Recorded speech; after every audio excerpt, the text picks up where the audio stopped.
104.7 The Cave, KKLH, Marshfield, Springfield, a proud member of the Kansas City Chiefs radio network. Touchdown, Kansas City! Now, it's time for Ned Talk. Here we are on a Sunday. We weren't supposed to be here, but we're here on a Sunday because, well, New England's so bad they flexed this game onto a Sunday. It was supposed to be a Monday night game. Kind of a anomaly, right, Ned? When you consider that and you consider the poll that was taken across the country earlier this week by some firm that the Kansas City Chiefs are, quote, the most popular professional franchise in America, end quote. And then they get flexed out of a Monday night game? What on earth is the thinking there? Gracious. Well, New England's terrible. Chiefs. Yeah. The Patriots are not a draw this year. They aren't. All right, some good news for everybody that is participating in this show. Ned Reynolds has deferred his salary so that we can all get paid too, because that's such a big story too. We'll get to that a little bit later on. But let's talk about last week's game. Let's just start with right there, Ned.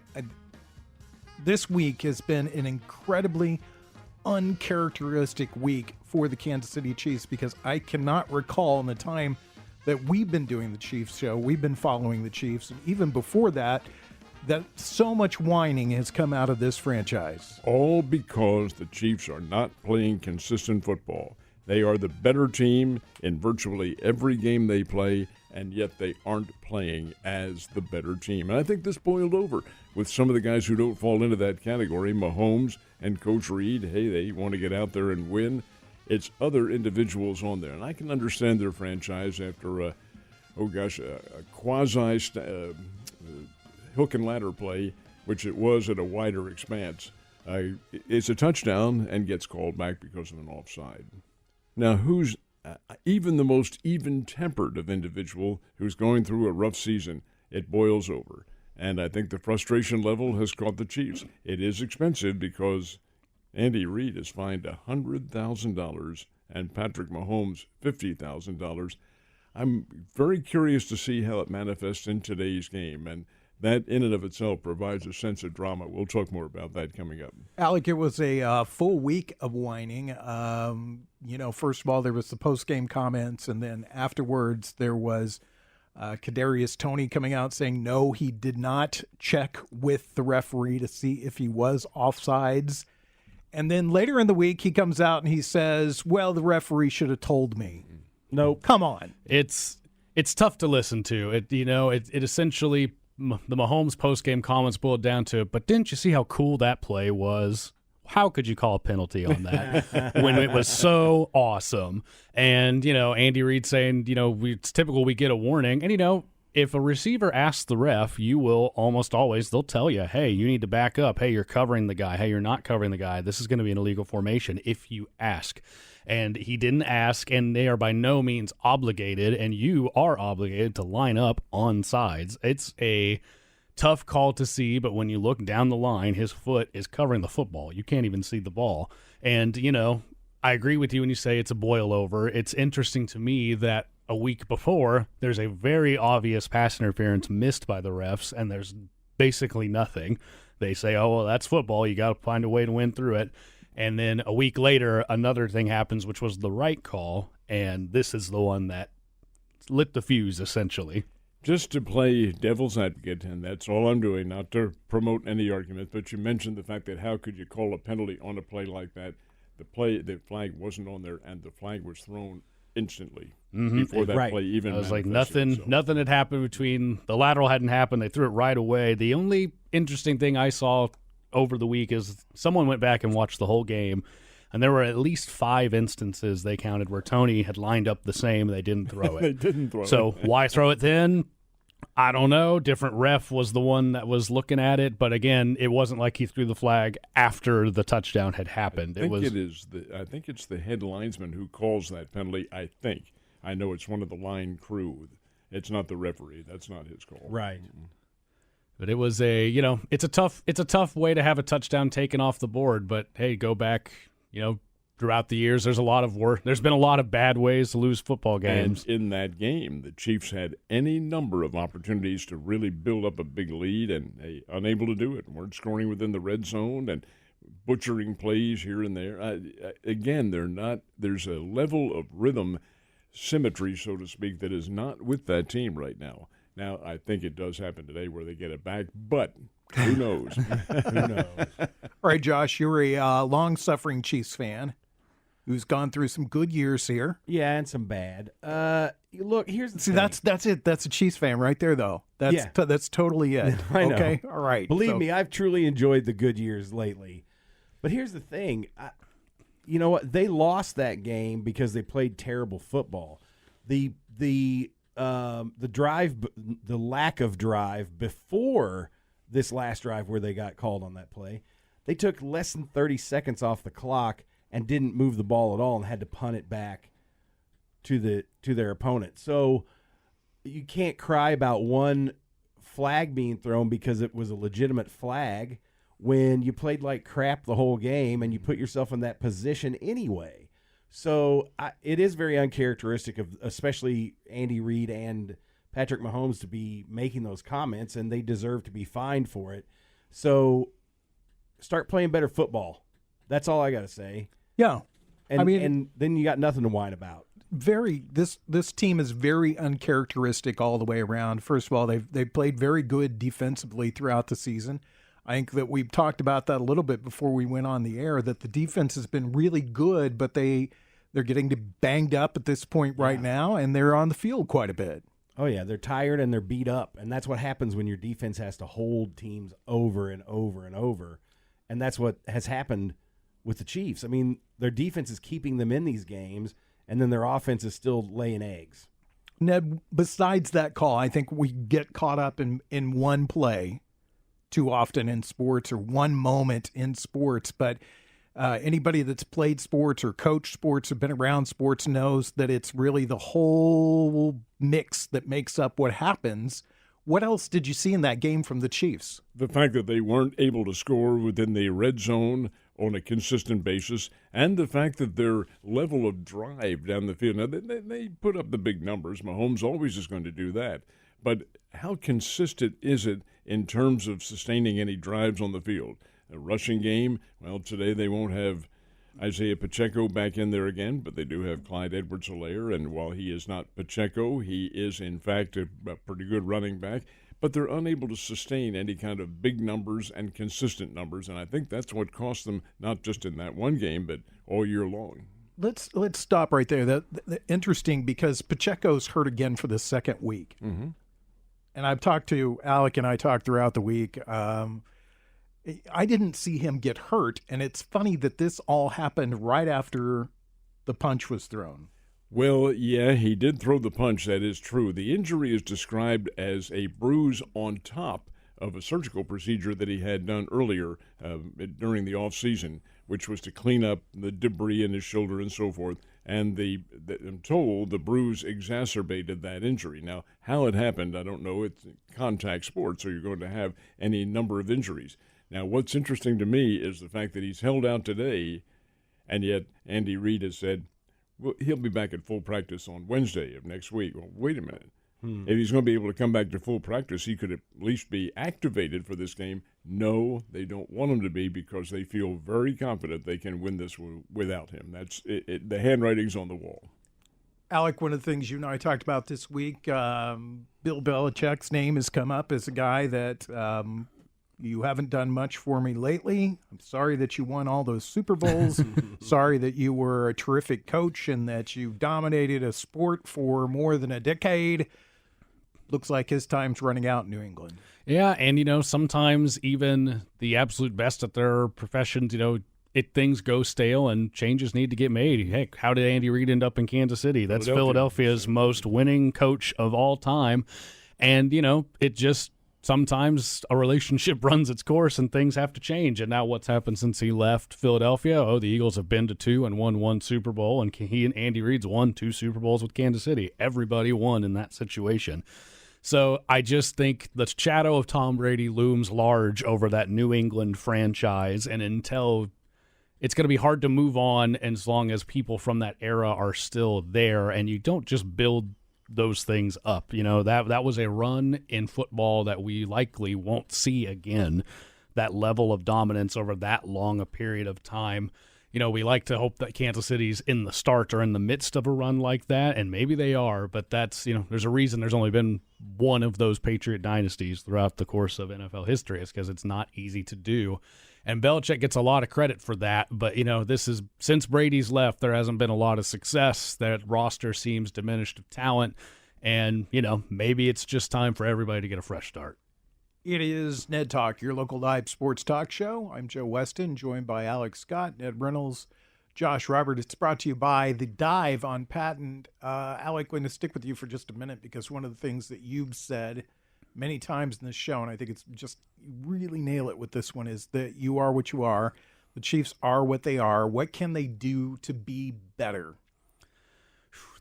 All they can do now at this point, you know, the problem seems to be the receiving core. It shows up at the worst possible moments, and in each of the losses, you can tend to point to a moment where if this guy makes one more play, and, you know, that's where they're at right now. There's not a guy sitting on his couch at home right now that's going to be a better option. You can't make a trade. You're past the deadline. They just have to. It's the easy thing to say, but you just got to keep working at it in practice and just keep. You have to keep running the course now. Mahomes has the guys he has to throw to. He has to keep throwing it to them and trust that they can make plays for him. And up to this point, they've been spotty at that. So you just have to hope the defense can stay healthy and hang on and keep holding opponents at 20 or under. And if this offense can break 20, which you hope they can with the quarterback, then you have a shot. But I don't think there's a magic fix at this point other than you just keep hoping these young receivers develop, and some of them will, but it's not something that happens in a flash. It's going to take time. It might be next year before a guy like Rashee Rice or Sky Moore really shows they've taken a big step. Josh, we've talked about this a lot again. Do you think Patrick Mahomes, he has a trust issue, right? Oh, yeah, definitely. And it's only getting worse by the week.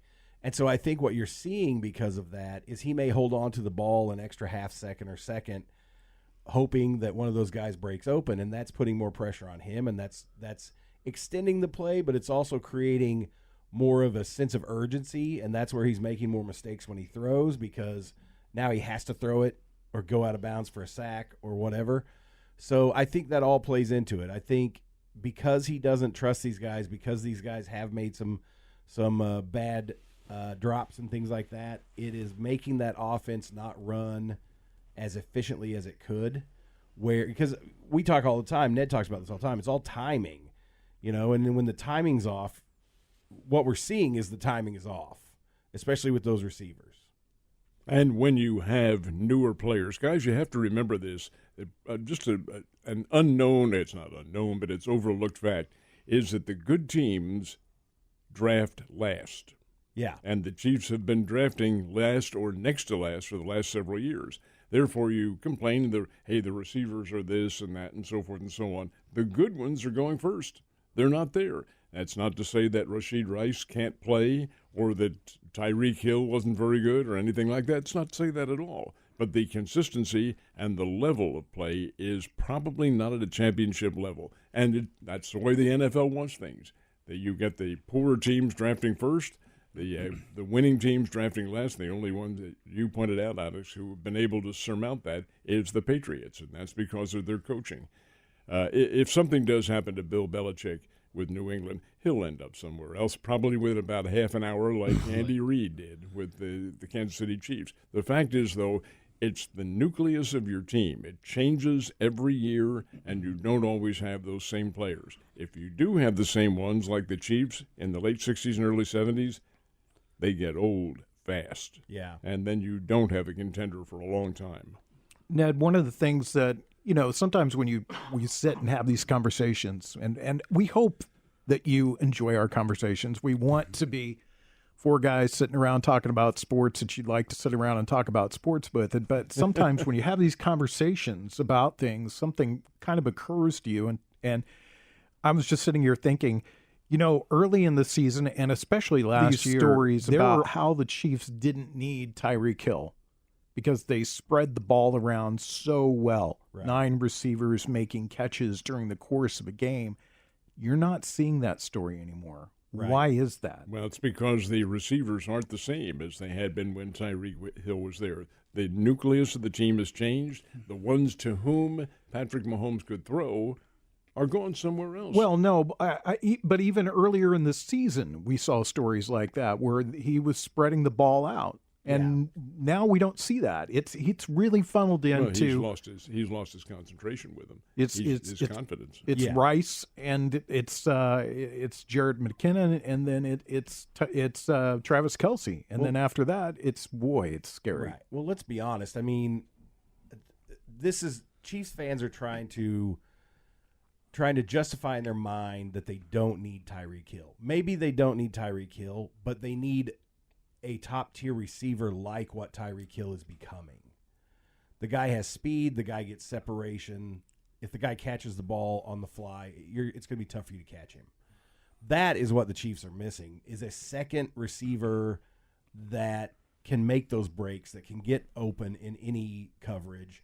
Because all they have is Kelce and then the rest of the guys that are not performing at the level they need to. The professor and Marianne. Yeah. And I even think for just a year removed, this shows the value that one Juju Smith-Schuster had to this team. Yes, because right. while, I think the expectation was he was going to come in and put up the massive numbers, and he didn't put up massive numbers, but he had over 1,000 receiving yards. He had a good amount of touchdowns, and he was an option, a guy who against single coverage, when the defense focused on Kelce, could make them pay by just being another person that could get there. And, if you have 2 that can consistently do it, all of a sudden that third and fourth option, if they're only winning a third of the time, well, if Juju's winning over half the time and Kelce's almost always open, all of a sudden you have good choices for your team. Exactly. They lose Juju this year, and they try, Rashee Rice has essentially been the replacement. And, I think he has potential to really grow into a good receiver, but rookie Rashee Rice just, isn't the same as what Juju was last year. There's more refinement in Juju's route running, more, even though Juju's still probably 26 years old because he came into the league so young, there's some savvy to him. He knows how to get open, and they miss it. They just miss that piece in their offense. Josh, this team has been held up by their defense, which is something that we've not seen from the Chiefs in a while. But they have a very good defense, but the last few weeks that defense has looked extremely tested at this point. Yes. Well, and that's the thing. I mean, these guys, that defense is one of the top defenses in the league, but when they're on the field for 40 minutes, they're going to get tired. They're going to get hurt. Look, every player plays hurt, especially at this time in the season. You have an ankle that hurts. You got a broken toe. You've got injuries. This defense is tired and they're beat up, and they're being expected to get out there and stop teams, and they are. And then the offense goes 3 and out, and then they're back on the field again, over and over and over again. It's not sustainable, because the days of a defense like that Baltimore Ravens defense that with Ray Lewis that said, give us 2 touchdowns and we'll win the game, that doesn't happen anymore. The offenses are too powerful in the NFL now to hold a team to less than 14 points. And the rules are made for the offense to score points. Oh, yeah, so of it's course. just that's going to be hard. But, the defense is still doing its job. And, even in these losses, I think to give them some credit, the competition level, Jalen Hurts and Josh Allen, those are on the short list of best quarterbacks leading offenses. Green Bay, you're on the road, and that team just, had your number that day. But, anytime a defense in today's NFL can hold a team under or right around 20 points, that's a winning number in today's NFL. And that defense is going to be in the top 5 if they can do that. And it just is incumbent on the Chiefs' offense to do their part. And guys, the Chiefs are playing today holds teams right around 20 points. Their defense is very, I won't say it's great, but it's very, very good defense. Their offense is almost non-existent. Right. When we come back, we'll talk a little bit about the matchup today and the final quarter of the season. It's Ned Talk, brought to you by The Dive on Patton. You're listening to Ned Talk on 104.7 The Cave. part of the Kansas City Chiefs Radio Network. Back to Ned Talk on 104.7 The Cave. A proud member of the Kansas City Chiefs Radio Network. About 35 minutes away from the start of the Chiefs pregame show. Right here on 104.7 The Cave, your home for the Chiefs, right here in Southwest Missouri. All right, we've alluded to it. Let's dig deep into this a little bit more. The New England Patriots are not a good football team. Well, anything to add to that? Yeah, and that's a generalized statement. They are. They're 3-10 on the year, but the defense is very good. They play a solid defensive unit. Their offense, Mac Jones has not done a thing at QB. Now they have Bailey Zappi out of Western Kentucky playing for them, and he had a fair game in their last outing, which was a win over the Pittsburgh Steelers. How it happened, I'll never tell you, but they did get the win. It is not an incapable team. Let's phrase it in that capacity.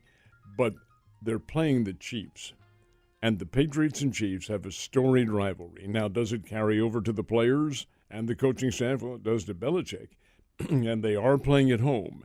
I think they have the capabilities of giving Kansas City a tough time. They don't have the capabilities of holding them back forever in the game, like letting their defense win like a 3-0 game or something like that. That's not going to happen. But the fact is that New England can play the game to some extent, probably not to the Chiefs, and I do think, in all honesty, that Kansas City gets well in this game. All right, Alec, you're our Steelers fan that's here. How? What happened? I wish I could tell you this team was 7-4 3 weeks ago, and then back-to-back home losses to 2-win teams, and then a loss in Indy yesterday, which that one, I think Indy's on a level of a team that can beat Pittsburgh. So that one, wish it hadn't happened, but that one's not as much of a head-scratcher. But, yeah, it's New England hadn't scored more than 10 points in like 4 straight weeks, and then what do? They come into Pittsburgh and just move the ball all over them for a half. And that's been the Tomlin-era Steelers. There's every year they've been good for at least one head-scratching, how did you lose that game loss. Typically it's on the road. But now this team, the Steelers team, sits at 7-7. My gut feeling is they find a way to go 9-8. The narrative that Tomlin's never had a losing season continues. They'll promote someone who's bad at their job to offensive coordinator from inside the facility, and we'll be sitting in this exact same spot a year from now talking about how the Steelers are in playoff contention right around 500. What does Tomlin have on the Rooney family that keeps his job after all these years? I truly think he is a fantastic coach, and even if I think it's probably time to move on, I think the team immediately gets worse for it. I think he's a glue holding together a not great roster, but the Steelers have sat at this level for the better part of a decade now. Not great, not terrible, never going up, never going down. And I'm about to the point where I'm tired of watching that. I would rather watch it all burn down so you can build something new out of the ashes rather than hold ground and tread water like they have for all these years. It reminds me of a lot of the Marty Schottenheimer years of the Chiefs. Mm-hmm. They were good enough to make it to the playoffs, not good enough to win in the playoffs. Or they were skirting around 500. Same thing with what you're saying. They'd lose some games. You're like, why did you lose that game? And then they beat some teams. You're like, how did you beat that team? That's where your Steelers are. And eventually Tomlin isn't doing it for him. He's not the guy anymore. That's been my position, but it's tough. This is a franchise that's slow to change. 3 head coaches over the last 50 years, and ultimately, right. I think the NFL today is a little too trigger happy. I appreciate a little patience with a guy. Even this year, I feel like you bring Frank Reich into Carolina, that's a bad team, and they do bad, and then you fire your coach. It's like, what did you expect in one season? Sure. But, eventually you have to be willing to make a change. There's rookie head coaches out there right now who are doing good things. There's fresh minds in football, and I think that's something that Pittsburgh needs, and to bring it back into the game we were talking about today, what New England might need as well going forward, because it just seems to have gotten stale there. But that defense can play well, and that's going to be – it's another test for the Chiefs' offense, which I think is a good thing. I think that offense needs tests. If they have a cakewalk game against a bad team like Chicago earlier this year, then that thought creeps into their head of, well, that was a bad opponent, and but this could be a confidence builder. Mm-hmm. I think it will be. Am I off? What am I doing?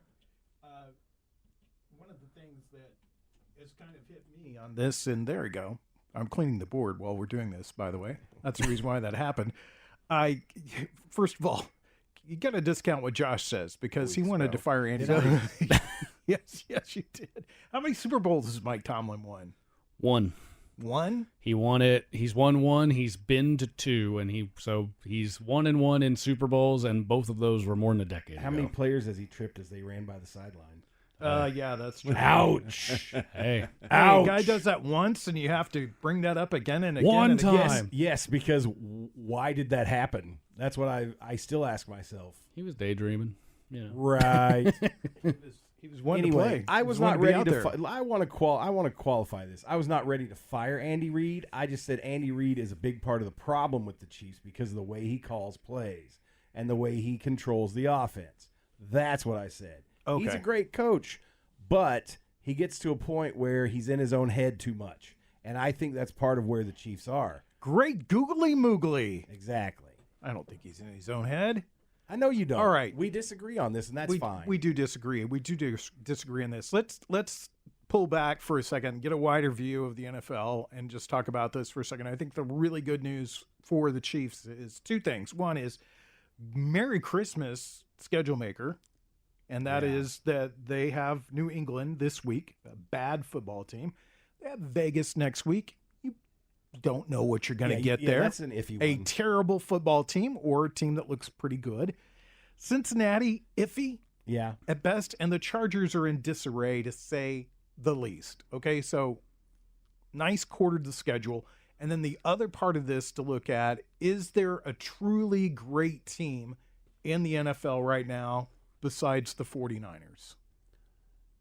In my opinion, no, because the 49ers are an outstanding team, and I really feel like I can't call them surefire bet, but certainly a solid bet to make the Super Bowl. They're better than the Philadelphia Eagles, and they've already proven that on the Eagles.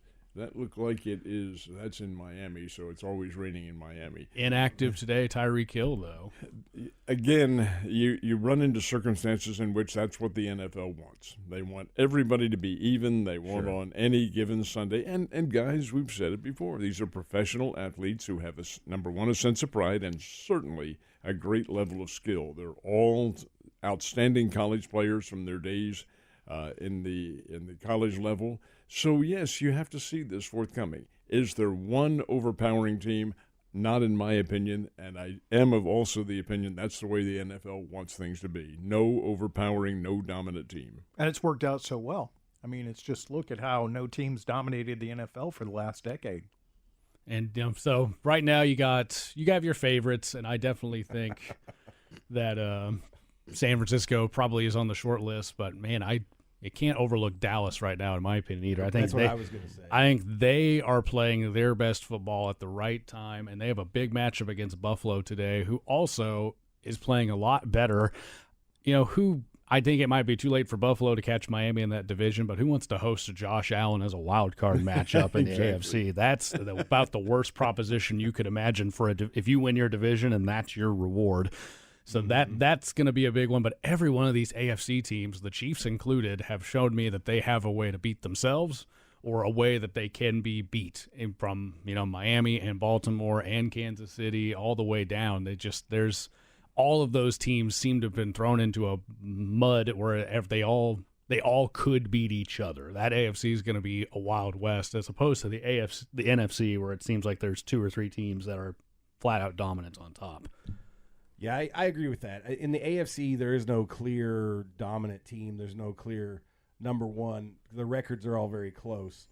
In the NFC, I feel like I agree with you. The 49ers, if they stay healthy, nobody's going to beat them, except maybe the Cowboys, because the Cowboys are looking really strong right now in all facets of their game. And I honestly feel like one of those two teams is probably going to win the Super Bowl this year, barring any injury or any crazy WWE stuff going on in the NFL. But as far as the AFC goes, it is wide open, and one week the team that is leading their division could be the fourth wild card the next week. So it's going to be interesting to see how it all plays out in this last quarter. All right, we always talk about this as a game, as a season of quarters. That last quarter that we just went through was the worst, I think, that we've been through with the Chiefs. Possibly the year before last. The Chiefs went 2-4 in that quarter. How do you see the Chiefs wrapping up the season, the final 4 games, Ned? Well, the month of December has been very good to Kansas City over the years. It didn't start out that way, but in regards to how they're going to do now, I think today's game is pivotal. How they do against the Patriots, because they do have the Raiders coming up. They're certainly beatable. And the Bengals coming up. And then to close the season, the Chargers. So while the second half of Kansas City's schedule has been a little bit more difficult than last year's when it's just kind of flip-flopped, these are still beatable teams that Kansas City's facing. So I can see them coming back, and if they're able to play a consistent level of football, you might also remember, guys, that last week or 2 weeks ago on this show, we discussed how Kansas City is out of their rhythm, out of their sync, and that was Mahomes, who takes great delight in going deep for deep receivers. He did it with Tyreek Hill, and he did it with some of the others too. He does not have that now. The Valdez-Scantling thing, I think, is history. I don't think he plays next year. Kadarius Toney while he is very fast, I think he is very slow IQ-wise, but that's unfair to say. And you do have others who don't fit into that rhythm. If the Chiefs are going to succeed, Mahomes has to change his game to where it's dink and dunk and so forth, and march a team down the field and get them consistent on the offense and consistent in the red zone. And Right. that takes away your deep passes altogether. He can do that. If he's willing to do that, and the Chiefs receivers are willing to hold on to the ball, then you have a winning formula. It's bowl season. When we come back, we'll talk about, well, bowl season. On Ned Talk, your local live sports talk show brought to you by The Dive. I'm Patton. You're listening to Ned Talk on 104.7 The Cave, part of the Kansas City Chiefs Radio Network. Back to Ned Talk on 104.7 The Cave, a proud member of the Kansas City Chiefs Radio Network. 18 minutes away from the start of the Chiefs pregame show right here on 104.7 The Cave. Art Haynes, Mitch Holtis, Danon Hughes, the whole crew. Chiefs and New England Patties this afternoon right here on 104.7 The Cave. Your home for the Chiefs in Southwest Missouri. We're brought to you by The Dive and Patton. I'm Joe Weston, joined by Ned Reynolds, Alex Scott, Josh Roberts. We're discussing football. We'll stay on that subject because bowl season's here. I know when I said we're doing bowl season or talking about that, everybody kind of looked at me funny and said, I don't really care until we get to the big ones. I actually watched probably parts of, since I was sick, I watched like 3 or 4 bowl games. The best one I saw, though, was the Division III championship. And 2 very good quarterbacks in that game. Cortland won, and a very impressive football team. Cortland in New York State is a very good football program. And D3 gets a bad rap because it is a non-scholarship. However, they do give grants and aid, and that does help. And you get some pretty good football players. You'll see more than just occasionally D3 players who make it in the NFL. Same can be said for Division II and the FCS, which is Division I AA. And I find this to be very curious, too, because the national championship game in FCS, where the Bears play, is in Frisco, Texas on January 7th. And it's South Dakota State, the undefeated reigning champions. I think they won 28 or 29 in a row against Montana. Okay, why is that? Fast? Montana beat North Dakota State in double overtime yesterday in Missoula, Montana. What's fascinating to me is the Bears will open and close next year against both those teams. Wow. Montana and South Dakota State. Let me ask you this, Ned, and we'll get everybody's opinion on this as we go around the room. One thing that I heard that kind of struck me was, as I said, I sat and watched almost that entire national championship game in the Division III, and it was a very good football game. It was very competitive. Both teams were going up and down the field. And I've watched a lot of bits and pieces of bowl games since then, and what you see is a lot of 6-6 teams because the mark that you need to get into a bowl is 6 wins. Jacksonville State got into a bowl even though they were supposed to be not bowl eligible for 2 years because they are brand new to Division I. And they said there was a lack of 6-win teams to actually put into bowls. Are there too many bowls? Yes, there are. Oh, gosh. Way too many. 43 of them, and that is entirely too many. Being an old man, I remember when it was just the 4 New Year's Day bowl games plus the Gator and the Sun. And that was your mix. You didn't have any more. Then along came the Astro Bluebonnet Bowl and the Fiesta Bowl, which is one of the top 6, and then the Peach and so forth and so on, the Pullen Weed Eater Bowl and all these. Come on, there is too many, all brought about by the 4-letter TV network who needed programming at that time and had the money and they were willing to spend it and finance these bowl games. Not sure how long that's going to last because the monetary rewards that those teams are getting are beginning, just showing now the very vestiges are beginning to dry up a little bit. Not just for the pro teams, but in colleges as well. Now, that when I say it's not going to happen catastrophically, but it will happen, and that's because of the way TV is morphing into streaming and so forth and so on. Your revenue base is beginning to get reduced. So how long we have 43 bowl games remains to be seen. Have you watched any of the games yet, Alec? I know you're probably the biggest sports watcher of anybody here outside of Ned. Well, I haven't, and it's getting to the point where, like you said, there's just so many. It's just like the local business to that state bowl game happening today. It's like, well, it's like I'm sure those are teams playing competitively. It's tough because I know for a lot of those kids that's going to be their last time they're playing football at that level, and they're wanting to go out and end it on a win. And I think the bowls are a good thing, to give some teams a pseudo postseason per se, but I think they're only going to get diminished as the playoff expands to 12 teams because if your mindset's already, I'm waiting for the big ones, well, now there's more big ones. That is a very good point. And that's where I'm going to, and I know that's where I'm going to be. If Mizzou ends up in the Who What's It's Bowl in next year, if they fall off, I'll probably watch that one. And then after that, it's like, well, but, tell me when the playoff starts because that's the one that we're deciding the championship on. And if you have to compare those games versus the Chick-fil-A Bowl that's happening on a Tuesday night, then, you're probably, I don't need that one. I got the big ones. Alec, take a look, too, at the, I have to admit to you, I was not home all that much yesterday, so I only saw vestiges of one game, and that was the one in Shreveport, Louisiana, that was late last night. 2 fairly renowned teams, California against Texas Tech, and that's the now diminished Pac-12 against the Big 12. Did you see the crowd in that game? Nobody there. Yeah. They probably listed at 25 or 30,000. It was more like 25 or 30 that were there. And you can't exist if you don't have the revenue other than the TV money. That's what I point out. TV money is not there.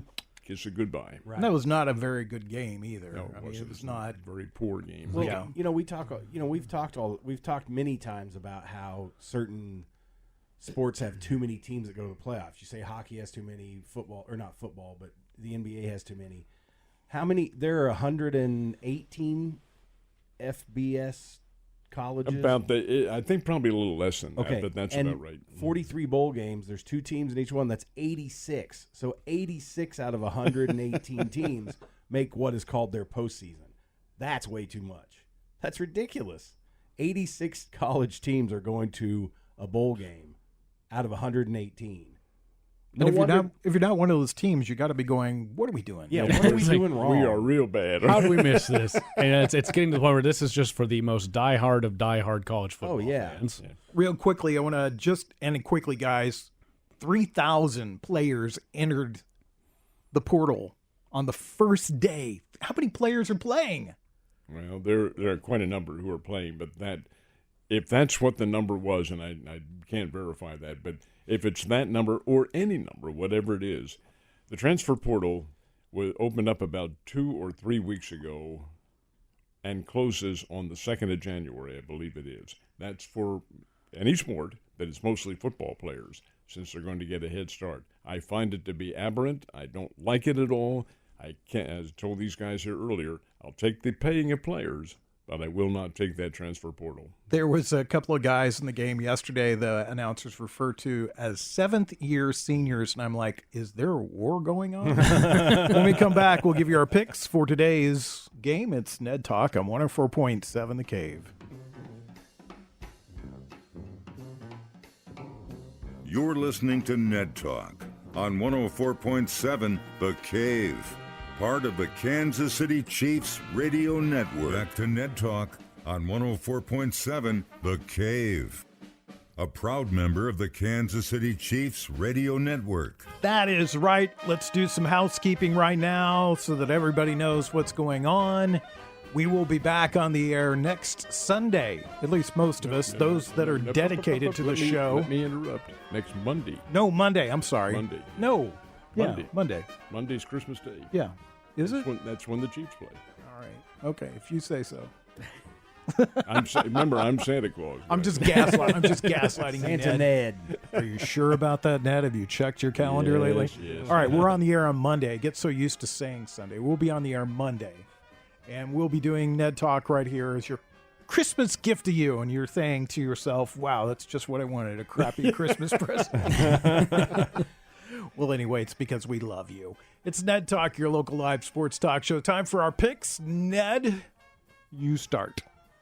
Pick the Chiefs in every game this year because I do think that we talked about dominance in the NFL. I do think the Chiefs probably have slightly the better team from others. They haven't played that well in recent weeks, but I do think they're going to be able to win this one against the Patriots. I looked at the map a few minutes ago, and it looks like there is some weather coming into the Boston area, and Foxborough is, 20 miles outside of the city of Boston. Yeah.